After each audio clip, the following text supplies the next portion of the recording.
All right, lesson 9, number 2. Here we go. We've got two congruent statements to start with, JK congruent to JL. Go ahead and mark them off on your diagram. JK congruent to JL.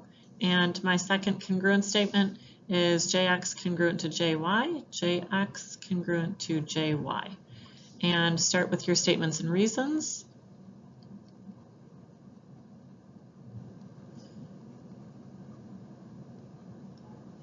And jot down your givens.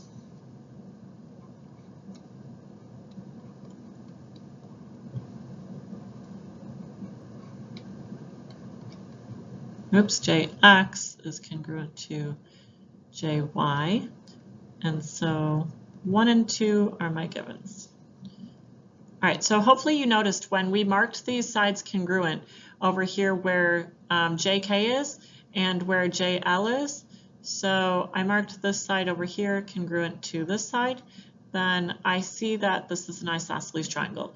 And I know that isosceles triangles have base angles that are congruent. So I should be able to say that these two angles are also congruent. So for number 3, I'm going to say angle K is congruent to angle L.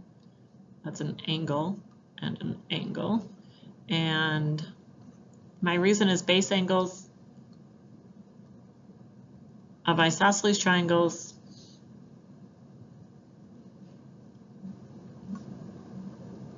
are congruent.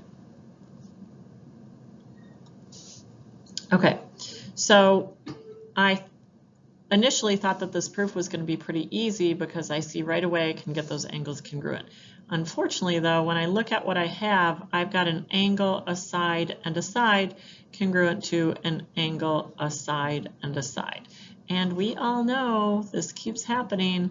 This is not okay. It's not a valid congruence method. So I cannot say that the triangles are congruent by angle, side, side. So I need to do a little bit more work here. And so the second thing that I notice is that this middle triangle inside this whole one is also isosceles.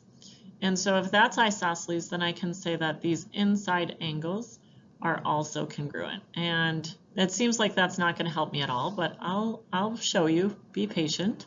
So let's write that down. Angle JXY is congruent to angle JYX. Again, because base angles of isosceles triangles are congruent. And so now I want to show you something else. And so let's just assume I know a value for this angle J. I'm going to do this in orange, and these are not angle J, angle JXY. So let's just say I know that this angle is 70. And I'm just making up these numbers to show you an example. So this angle would also be 70. So if that was 70 and that was 70, I should be able to find an angle here. And so that angle, you should notice, is supplementary with that 70. And so if I do 180 minus 70, I get 110. And then I could do the same thing on the other side to get that angle. I could do 180 minus 70, which is also 110. So hopefully you notice that angle JXK, this one, and angle JYL would have to be congruent because they are supplements of congruent angles. And so that's kind of a tricky statement to see. Angle JXK is congruent to angle JYL. And my reason is supplements of congruent angles are congruent.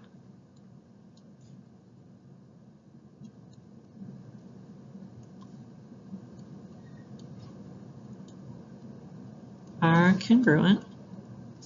And so now I've got this angle here congruent to this angle here. All right, so now I've marked up my diagram a whole lot, and we know that angle side side wasn't an option, but now I've got an additional angle congruent here. So instead of doing angle side side, I can use this angle K along with the one I just got, and I could do angle, let me get a different color here. I've got every color of the rainbow. Let's try purple. I don't have purple yet. Okay, so I have this angle, and that side congruent to angle, angle, side. So you can say for number 6, Your two outside triangles are congruent by angle, angle, side. And so when I say outside triangles, I mean this tall, skinny one and that tall, skinny one. We can say they're congruent by angle, side, side. And we all know that if I want to get an additional part congruent in corresponding triangles, we all know what to use for statement number 7, at least at this point, at the end of the unit. I hope you know what to use here. All right.